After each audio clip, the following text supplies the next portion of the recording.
Hello mga bes, ang sunod ko namang ipapakita sa inyo ay kung paano magpalit ng zipper ng bag. So ayan, ang ating bag, ayusin natin yan at papalitan natin ang zipper. No, kita nyo naman, ang zipper niya is sira. Ayan, papalitan natin yung zipper na yan. Panoorin lang ang video na ito para malaman mo kung paano ko siya tatahiin at papalitan. Ayan mga bes, binaliktad ko muna ang bag na papalitan natin ng zipper. Tapos, ito, ayan, nakikita nyo ba yan? Tatastasin natin yan para matanggal natin ang zipper na luma. Ayan, tastasin din natin yan. Taikot. Pero bago yan, i-check muna pala natin yung zipper natin kasi baka pwede pa siya. Kasi minsan, kala natin sira na siya, yun pala, nasa slider lang ang problema. Ayan mga bes, tatastas na natin ang bag na tatahiin natin, napapalitan natin ng zipper. Ayan, nakita niyo yan? Guray-guray na siya. So, hanapin lang natin ang dulo nito. Dulo ng ating zipper. Ayan, nakikita nyo ba yan? Ito. Tsaka yan, may tahi pa yan dyan. Tatastasin natin yan. Tastasin ulit natin yan. Para mabukan natin itong lining. Ayan guys, natastas na natin siya. Ayan, nakikita nyo yan. Hiwalay na rin yung zipper niya. Pati itong lining, natastas na rin natin. Kita nyo, ganyan na siya. O. Diba? Buka na siya. Ngayon dito sa dulo, ayan, meron siyang, yan, parang guhit. May guhit siya. Ayan. So, pag tinignan natin siya sa labas, meron siyang top stitch. Tatastasin muna din natin yan. At pagkatapos ay ito, ilalabas natin. Ayan. Ngayon, yung mga pinagtatastas natin na yan, mga pinagtatanggal natin, dapat o kailangan tanda natin yang mga pinagtatastas natin na yan kasi mamaya yun din ang ibabalik natin. So, ganyan talaga kahirap magtahi ng bag. Medyo nakakahilo kasi ang daming tastasin, ang daming dapat tanggalin, ang daming dapat tandaan. O, ayan, o, may top stitch pa. Tatanggalin din natin yan. Ayan mga bes, tuluyan na siyang humiwalay sa iyo. Charis! Tuluyan nang nahiwalay ang ating zipper sa kanyang bag. Sa bag niya, ayan. Nag-break up na sila. So, tatastasin na lang natin itong top stitch para matanggal natin ang zipper. At mapalitan na ng bago. Ayan ang lining niya. So, tatandaan lang natin ang mga pinagtatastas natin. Kung hindi natin kayang tandaan, ay picturean natin. Ganun lang yon mga bes. So, ayan mga bes, tatahiin na natin. Uunahin natin ilagay ang ating zipper. So, ilalagay natin siya dito. Ito ang ating leather. Tatahiin natin siya ng pataob pa ganyan. Gagamit ulit tayo ng zipper foot para maganda ang kalabasan ng ating zipper.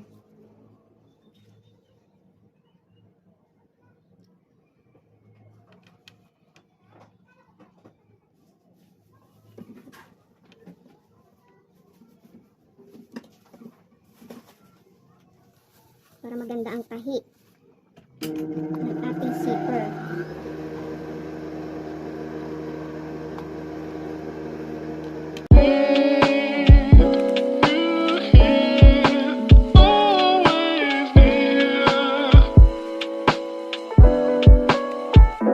Fantastic.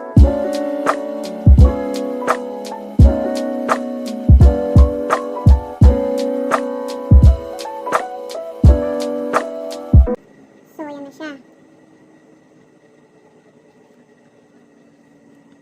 Maganda ang pagkakatahi niya. Piniling ko lubot ang ating leather. So, sunod naman, puputulin natin tong zipper. Ayan. Hanggang dito, sa dulo. Ilalagay din natin yung lining niya. Ito.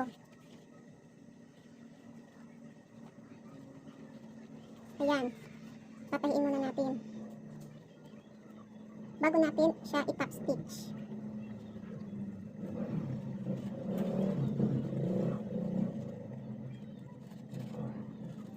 Yan, dapat siya nakaganyan. Pulin muna natin yung zipper para walang sagabal sa ating pananahi. Gamit tayo ng triangle.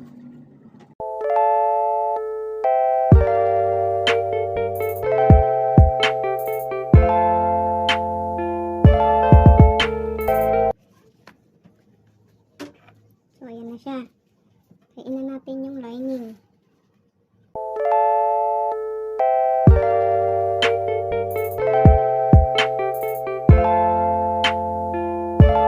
Sa pagtatahi nitong leather, hindi dapat natin hinahatak yung tela. Pabayaan dapat natin yung makina na siya ang magtrabaho.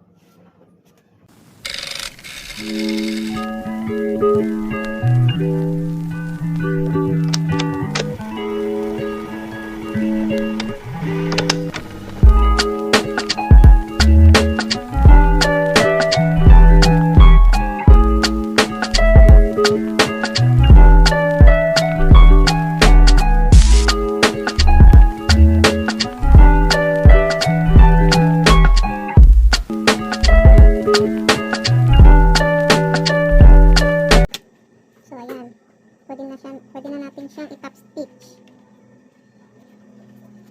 Ito, ibubuka lang natin yung zipper. Papaling natin dito sa lining niya. Ito, dito natin siya i-top stitch.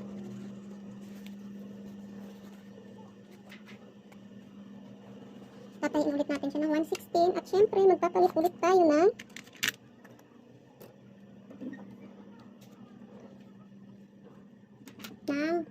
foot. Ito, papalitan na natin nito.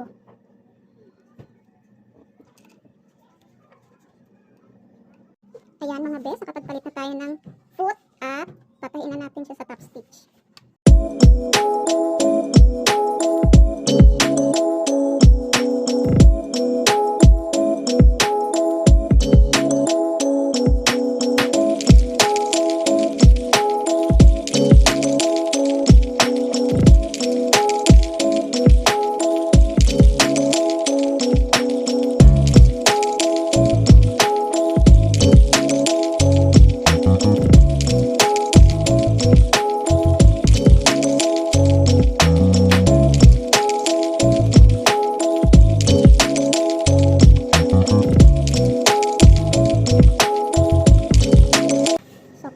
Maganda pa rin yung naging tahi. O, diba? San ka dyan, bes? Yan. Sunod, ilalagay na muna natin yung slider. Yung slider niya. Ayan, ilalagay na natin ang ating zipper slider. So, itong dulo ng zipper. Ayan, kita niyo ba yan? Bubuka lang natin yan ng konti. Ayan. Pati itong dulo, isang dulo, kabilang dulo, whatever. Kasi dalawang slider ang ilalagay natin. Yan, o, diba? Sunod naman ay gagamit tayo ng vise. Pipigain lang natin yung bawat dulo niya.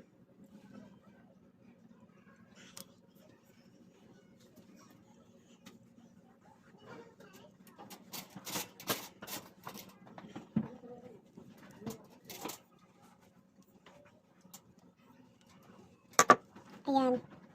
Kita niya, may nakalawit na. Saka natin ito ilalagay. Ito, yan. Ito yung pinakaulo niya. Dulo niya, yung pinakamatulis. Yan ay ipapasok natin dyan.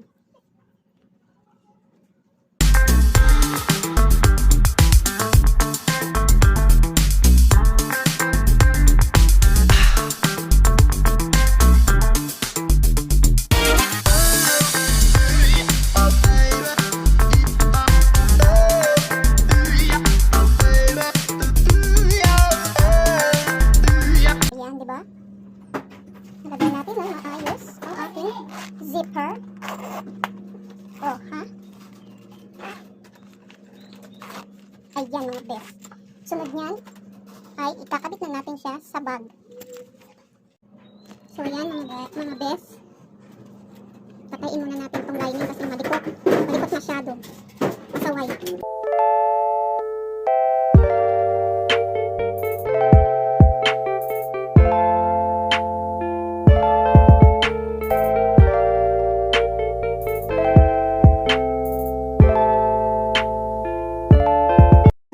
Yan, tapos ilalagay na natin siya sa bag. So ang zipper natin, ito, tataob lang natin yan, paganyan. Ito, dito muna natin siya ikakabit.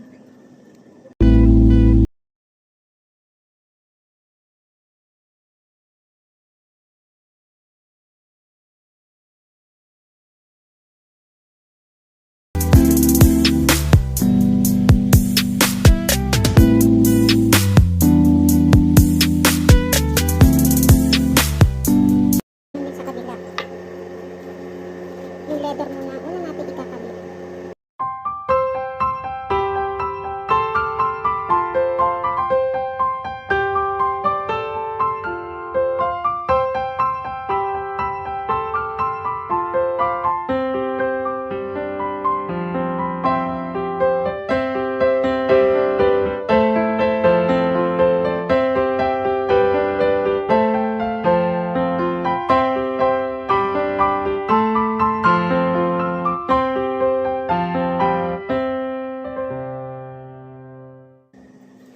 Sunod naman, ito, ilalagay natin siya dito para matakpan. Tayin muna natin siya bago natin i-top stitch.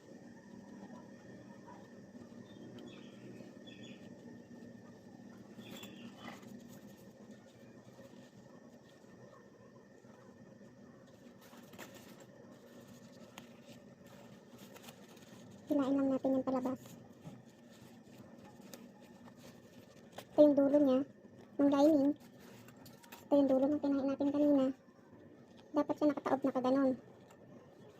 So, ang gagawin natin, ito,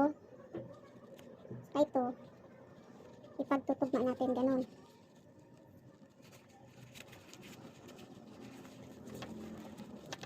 Yan, tapos ilalabas lang natin. Hilain lang natin.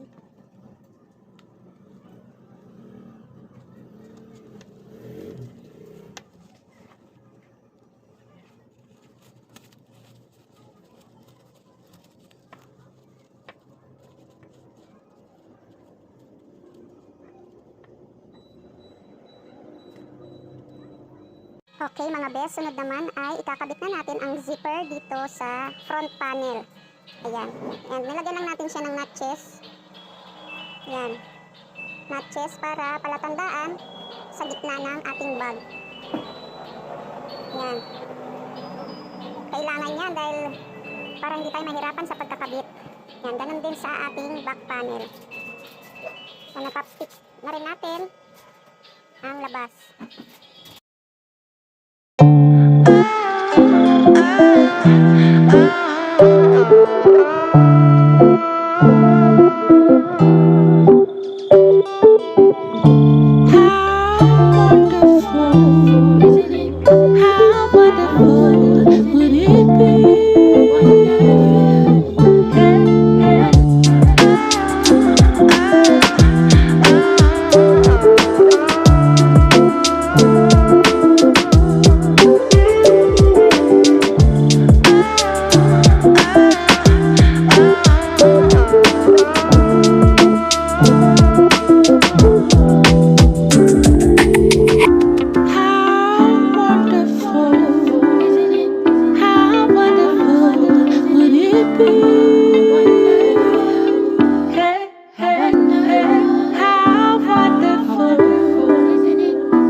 Tapos na natin ikabit ang zipper sa bag. Ayan, no?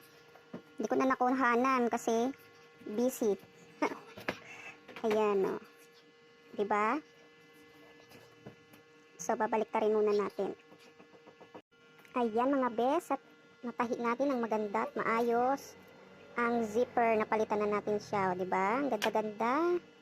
Bago na ang kanyang zipper at magagamit na ito ng may-ari. So, ito hindi natin to pinalitan kasi maayos pa naman ang kanyang zipper. Maraming salamat sa panonood mga bes. Huwag kalimutang i-like, i-follow ang aming Facebook page at mag-subscribe sa aming YouTube channel. Team Rubia Sakalam. Bye-bye mga bes.